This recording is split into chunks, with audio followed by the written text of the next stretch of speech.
Friends, நான் உங்களுடைய ஸ்ரீ பேசுகிறேன். இன்றைக்கி சூப்பரான அட்டகாசமான நம்ம நாட்டுக்கோழி குழம்பு தான் நம்ம பார்க்க போகிறோம். அருமையாக இந்த டிஷ்ஷை வந்து நம்ம ஸ்டைல்லையும் யூடியூப் ஸ்டைல்லையும் ரெண்டுமே மிக்ஸ் பண்ணி சூப்பராக நம்ம செஞ்சுருக்கோம்.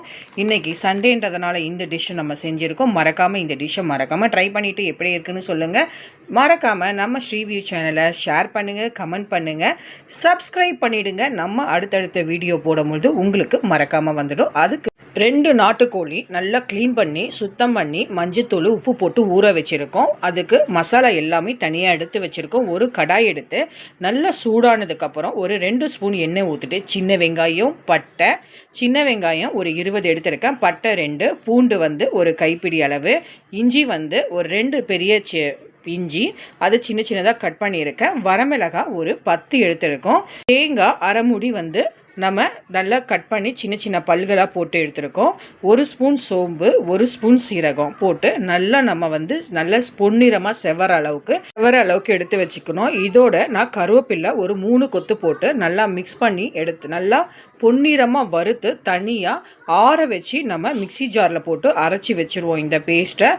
அதுக்கப்புறம் எல்லாம் வறுத்து வச்சதுக்கப்புறம் அதே கடாயில் ஒரு குழம்பு கரண்டி அளவுக்கு எண்ணெய் ஊற்றி பட்டை, லவங்க, கிராம்பு, ஏலக்காய் எல்லாத்துலேயும் 2 போட்டு 1 கிராம் 1 ஸ்பூனு சோம்பு போட்டு நம்ம மிக்ஸ் பண்ணதுக்கப்புறம் 3 பெரிய வெங்காயம் நல்லா பொன்னிறமாக செவர வச்சதுக்கப்புறம் தக்காளி ஒரு 5 கட் பண்ணி வச்சிடலாம். கட் பண்ணி வச்சதை நம்ம இதில் போட்டு மிக்ஸ் பண்ணிடலாம்.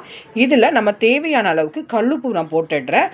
கல்லுப்பு போட்டு நல்லா மிக்ஸ் பண்ணதுக்கப்புறம் நம்ம ஒரு 3/4 டம்ளர் அளவுக்கு தண்ணி ஊற்றிப்போம். அந்த பேஸ்ட்டையும் இதோடு ஆட் பண்ணிவிடுவோம். அரைச்சி வச்ச பேஸ்ட் இருக்குது இல்லைங்களா, அதையும் சேர்த்து ஆட் பண்ணிடலாம். இந்த பேஸ்ட்டு அது நல்லா வந்து நல்லா அந்த எண்ணெயோட மெர்ஜாகும் பொழுது கரம் மசாலா 3 ஸ்பூனு, சிக்கன் தூள் 3 ஸ்பூனு, கார மிளகாத்தூள் 4 ஸ்பூன் ஆட் பண்ணிடலாம். இந்த எண்ணெய் தனியாக மசாலா தனியாக பிரியும் பொழுது அந்த நாட்டுக்கோழியை நம்ம ஒன்றா சேர்ந்து மிக்ஸ் பண்ணிடலாம். நல்ல நாட்டுக்கோழி அந்த மசாலாவோட மெர்ஜாகட்டும். மெர்ஜாக உங்களுக்கு எண்ணெய் தனியாக அந்த சிக்கன் நல்லா வெந்துடும். இப்போ நான் ஒரு உருளைக்கிழங்கு நான் கட் பண்ணி வச்சுருக்கேன், அதையும் நம்ம இதில் போட்டு ஆட் பண்ணிடலாம். எனக்கு உருளைக்கிழங்கு ரொம்ப பிடிக்குன்றதுனால நம்ம ஆட் பண்ணியிருக்கோம். இதை நல்லா குக் பண்ணதுக்கப்புறம் இந்த மசாலாவுக்கு தேவையான அளவுக்கு நான் தண்ணி ஊற்றிக்கிறேன். நான் கொஞ்சம் கிரேவியாக வேணுன்றனால நான் தண்ணி ஊற்றியிருக்கேன். இந்த தண்ணி நல்லா மிக்ஸ் ஆகி இதுக்கு தேவையான உப்பையும் நம்ம சேர்த்து வச்சிடலாம். இப்போ நல்லா மூடி போட்டு நல்லா குக் பண்ணலாம். அந்த நாட்டுக்கோழின்றதுனால கொஞ்சம் ரொம்ப நேரம் வேகும், நம்ம குக்கரில் செய்யலை. இப்போ நல்லா மூடி போட்டு குக் பண்ணதுக்கப்புறம் பாருங்கள், எண்ணெய் தனியாக மசாலா தனியாக பிரிஞ்சிருச்சு. இதோட நான் 1 ஸ்பூன் நெய் ஊற்றுறேன், 1 ஸ்பூனு மிளகு பொடி அப்படியே தூவி விட்டு கொத்தமல்லி தலை போட்டு இறக்கி பரிமாறும் பொழுது அட்டகாசமான நாட்டுக்கோழி கிரேவி ரெடி. இந்த டிஷ் உங்களுக்கு பிடிச்சினா மறக்காமல் ஷேர் பண்ணுங்கள், கமெண்ட் பண்ணுங்கள், சப்ஸ்கிரைப் பண்ணிவிடுங்க ஸ்ரீவியூ சேனலை. பாய்.